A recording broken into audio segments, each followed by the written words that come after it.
The Republican Party is facing an identity crisis, both nationally and here at home. Like how some leaders of Oregon's GOP are still clinging to debunked claims about the presidential election. Obviously, there's still a lot of unanswered questions that went on with that election. I don't know. I feel like most of those questions have been pretty well answered. And speaking of conspiracy theories, you should really do your research before voting in your local school board election, especially in Portland Zone 4, where one of the candidates is a bit extreme. Here's the story. I do dig the shades, though. Hey, I'm Dan Haggerty. Thanks for being with us. Wednesday. Here we go. This is the story. Big news to start it off tonight. Exciting news. I'm excited. Hopefully some of you will be as well. I want to start by talking about something that we've been discussing for a while now, and that I think a lot of us have been looking forward to. We finally nailed down the details for our story team trash cleanup of Portland. How about that? So I got this idea, if you haven't heard, I got this idea after doing so many stories on the trash problem in Portland. And a lot of you told me, well, why don't we do something about it? We'd like to help. And I thought that sounds like a great idea. So we're thinking big here. And we are going to launch a new campaign called Hey Help to give back to the community. And our very first initiative will be this project, partnering with Solve to clean up trash in Tom McCall Waterfront Park. We're going to be out there next Wednesday morning, getting our hands dirty. All right, I'm going to be out there showing you how it's done, cleaning this place up. So a week from today, if you want to join us, open up the camera on your phone right now and point it at that QR code that's up on your screen. We'll take you to a link where you can sign up. You can also find that link at kgw.com if your phone isn't handy or if the camera's broken or something like that. And it's going to be on our social media pages, so you can't miss it. Now, there is, I must say, a limited number of spots available for this specific cleanup with the story team. So if our event fills up, don't forget, it's not about just being out there with us, though I can't wait to see everybody, but it's about the mission at hand here. So you can still sign up for another cleanup event with Solve right there. It's very easy to do. Again, we got all the details, kgw.com, about what you need to bring, where you need to park, all that kind of stuff. And stay tuned, okay? Because we're going to have more Hey Help opportunities for you to give back to this community and do the things I know you want to do to try and help it bounce back from the terrible year that we have had. And I know the story viewers love solutions. They love ways to get involved. So let's do that. Keep an eye out for more of these opportunities in the future. And if you have any ideas, please let us know. Organizations that you think we should know about, email us. Tell us about them. Email us at thestory@kgw.com. Find me on Facebook or Instagram, or use Twitter and the hashtag HeyDan. Meantime, why don't we do some big story, all right? In our big story tonight, we're going to start off again with the elephant in the room, or more specifically, the elephant in the House. Washington Republican Representative Jaime Herrera Beutler continues to be national news, this time because she's standing up for Rep. Liz Cheney, which is really no surprise. Both voted to impeach President Trump, 2 of only 10 House Republicans to do so, and Cheney has kind of taken most of the heat for that decision, considering she's the House GOP conference chair. So this morning, a majority of Republicans voted her out of that position, but Herrera Beutler stood up for her, said that she would not vote Cheney out. The Republican Party, far and wide, continues to struggle with life after Trump, in some ways because many of them are still checking for a pulse. While all 50 states have called it, there are still fractions of the GOP warming up the defibrillator paddles for another jolt, and that includes high-ranking members right here in Oregon.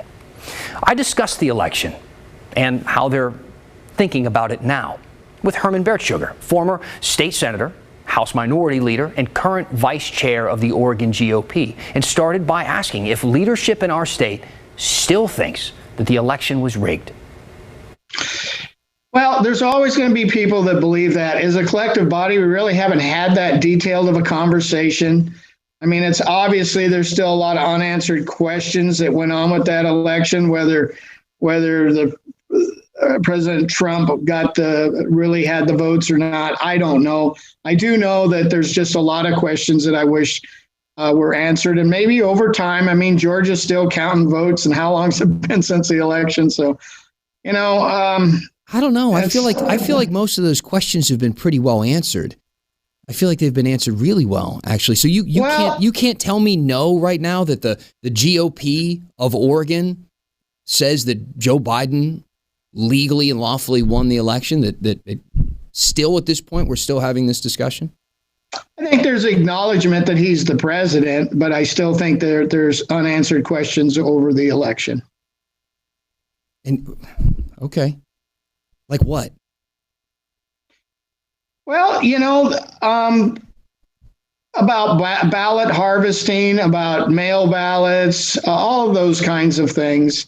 We could have a long discussion, and I would have to prepare for that discussion, and I'm not really prepared for it right now. Right. I guess I've heard that, the ballot harvesting, and that we been talking about that? The media has been talking about that on the left and the right, and going into courts and states recounting and having Republicans and Democrats both working together for bipartisan kind of solutions to this. And still, the GOP in Oregon is still fighting this fight?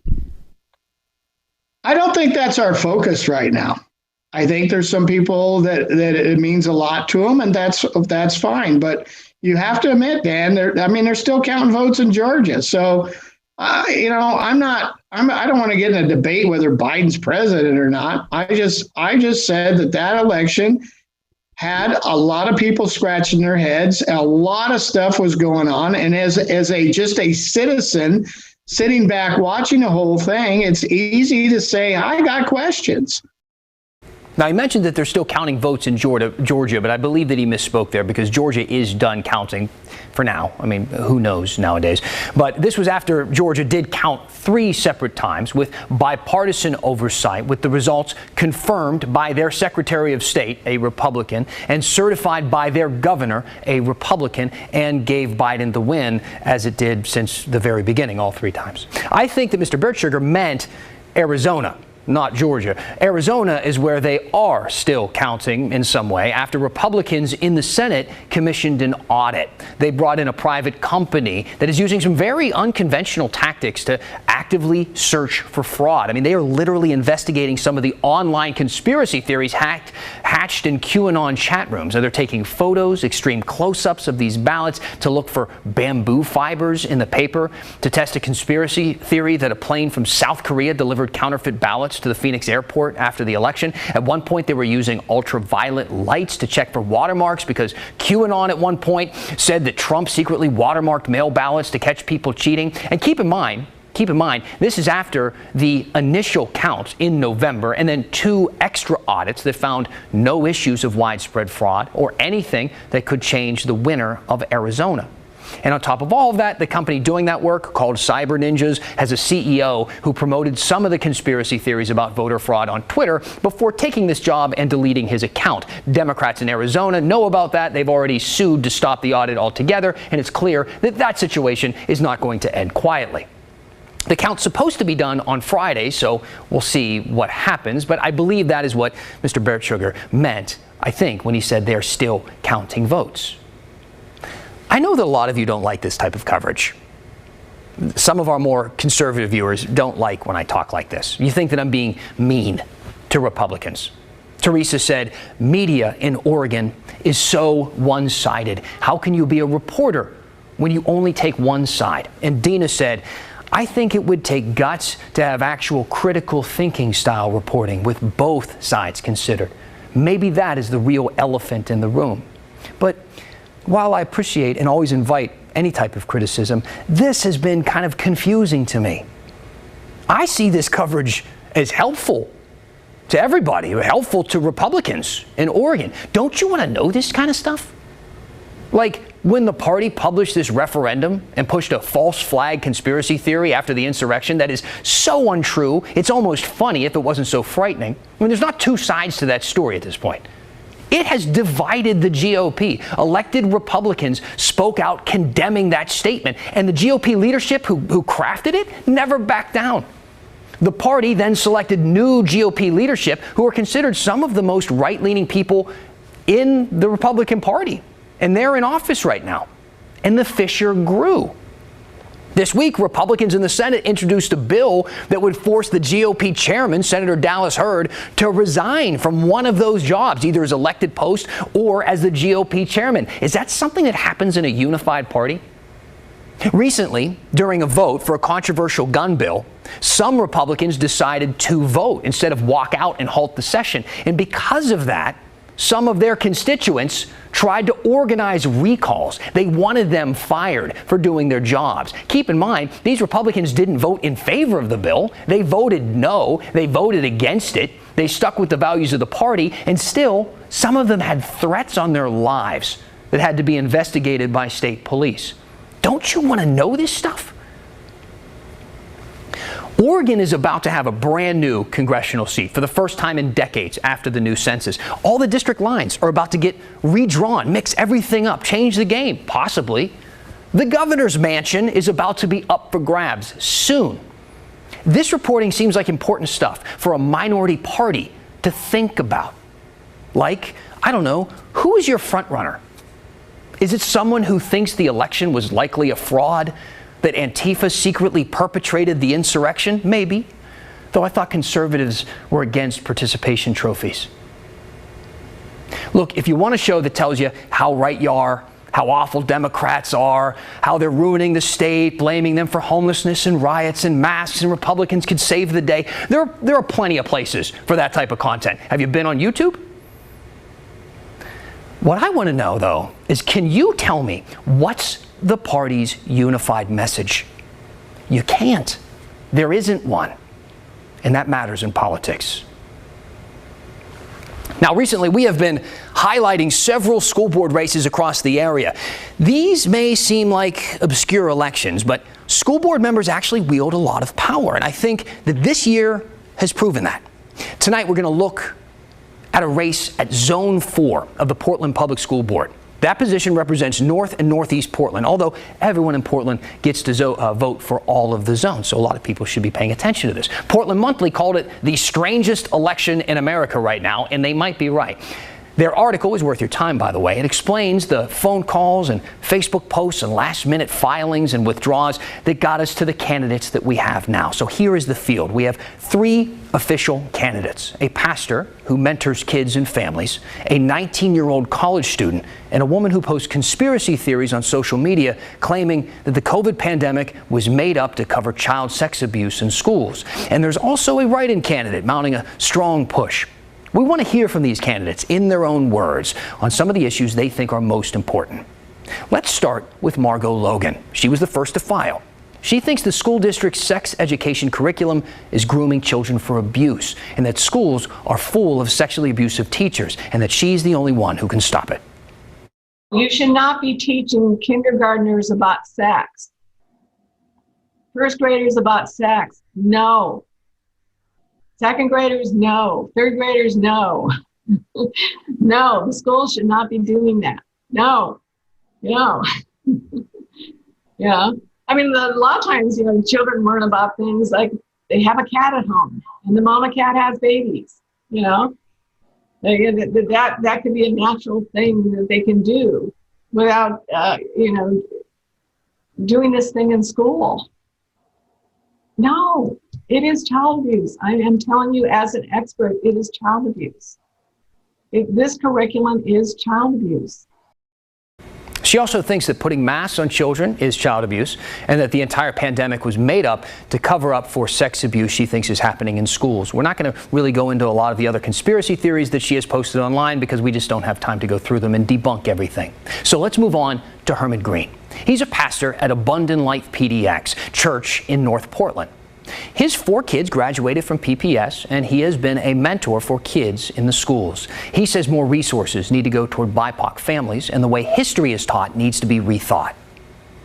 Where are we putting the dollars for that? If we're saying that the BIPOC family is important, then where do the dollars say that? I want us to stop talking altogether and then show the community that we care with our dollars and with our budget alignments. From every vendor to every contract to, I want us to look at everything that we're purchasing.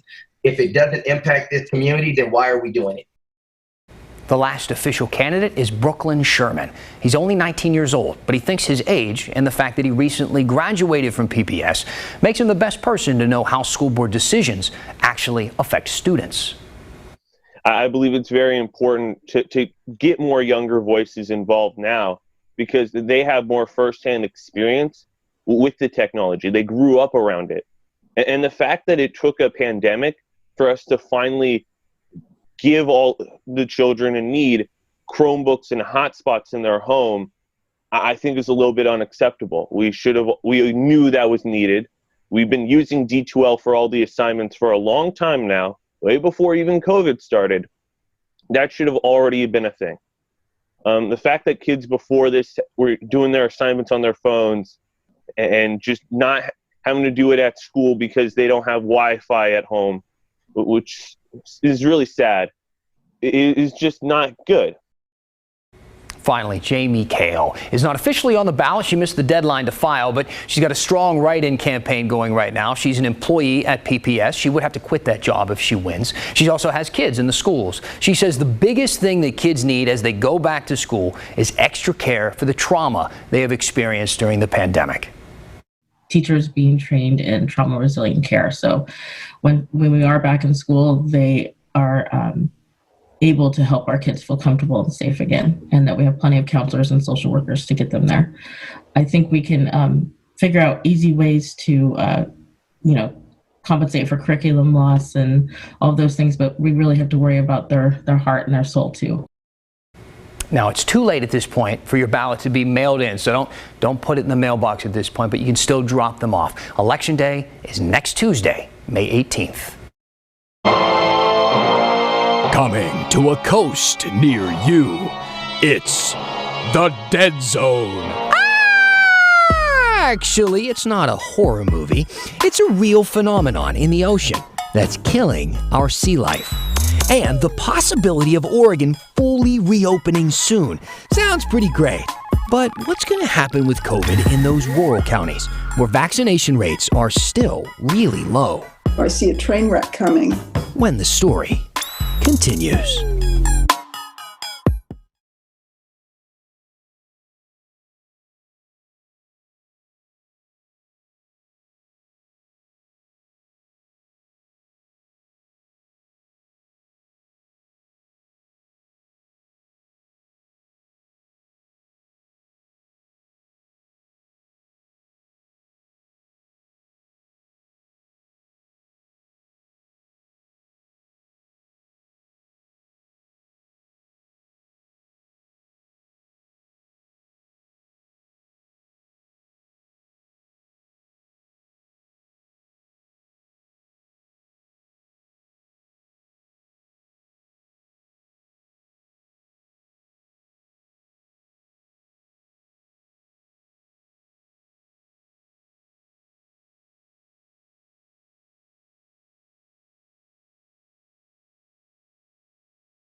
Welcome back. If you missed it at the top of the show, we are organizing a story team cleanup. We're partnering with Solve. We're going to clean up some garbage and trash around the city a week from today. If you want to come, you want to join us and help out, we got a link for you to sign up at kgw.com. Let's count some vaccines, shall we?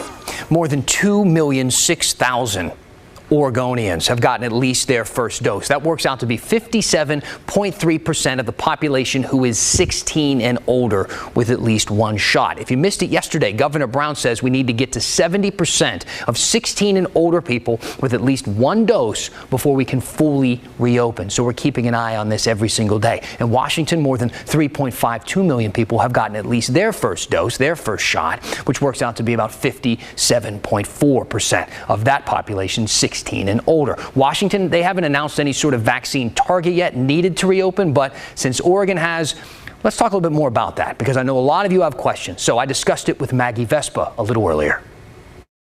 Okay, Maggie, those are the vaccine numbers, but I want to focus with you on the one specific number everybody's talking about, and that's 70%. So yesterday, Governor Brown, she held a press conference, said if 70% of eligible Oregonians get the vaccine, she'll roll back restrictions statewide in every county. Now, we should note there's also a county-by-county plan to roll back restrictions more gradually, but we want to zero in on this statewide deal because we've been getting tons of emails about it, and we want to kind of hone in on one specific email. Exactly. Yeah. We got one viewer email from a woman named Lynn Hart, and we got a lot of versions of this question, but she put this really well. So I want to show you part of what she wrote now. She said, quote, because of low commitment to vaccinations in several counties, primarily in southern and southeast Oregon, this will dilute the vaccination rate for the state to 50%. She goes on to say, it appears to me that there is a train wreck coming. Vaccinations for 65 plus folks and some others are not a guarantee of immunity. And then she finished by saying, we desperately need the help of the unvaccinated and the governor. So in short, what she's saying is that a lot of counties across Oregon have some really low vaccination rates. Like a good example is Malheur County. They put out a press release saying that roughly 31% of their population has gotten the vaccine. But again, if the rest of the state basically picks up the slack and we get to that 70% of all eligible Oregonians getting the vaccine benchmark, restrictions open up everywhere, including in places like Malheur County. So again, we take viewer feedback very seriously here on the story. So I called Lynn, who it turns out is a retired science teacher. Makes sense based on what she wrote. And we talked more about this. My biggest concern is that we're having medical decisions being made by politicians for political reasons and not for common sense. The natural aging process makes us more vulnerable for infections of any kind. But when you have something as virulent as this COVID-19 is, it's a real danger. I see a train wreck coming, and I don't want to see that happen. I decided I had to speak up because I feel like we're not hearing enough about what people can do individually to make a big difference here. And Maggie, the governor was specifically asked about this. Yes, she was. A reporter from the Oregonian asked her about this exact point, and she, plus another state health official, responded. Here's some of what was said yesterday. My goal was to have a solid majority of Oregonians vaccinated, that we ensure that our communities of color have access and that vaccines would be available before we fully reopen in every single corner of the state and every single community, and that we have adequate healthcare capacity and hospital bed capacity. I feel confident. The indicators show that we can meet these goals by the end of June. We will continue to work with local public health authorities on contact tracing and testing and all of those things that we do to prevent disease every day in public health. I will say there are phenomenal public health administrators in counties who've been working extremely hard to get folks vaccinated. We will continue to do that.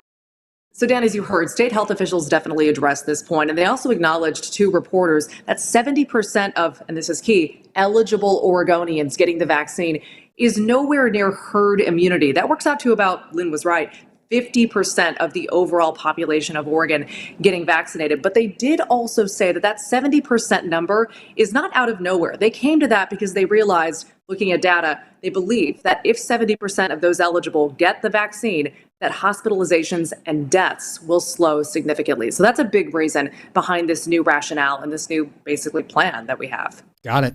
Maggie Vespa, thank you. All right, keep sending your questions and comments. Use the hashtag HeyDan. It's okay if you're a little bit crabby. We are. Next, when we finish the story.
Welcome back. Here is a sentence that sounds wrong, but is actually true. Thousands of Dungeness crabs are dying off the Oregon coast because of the wind. Keely Chalmers explains the dead zone.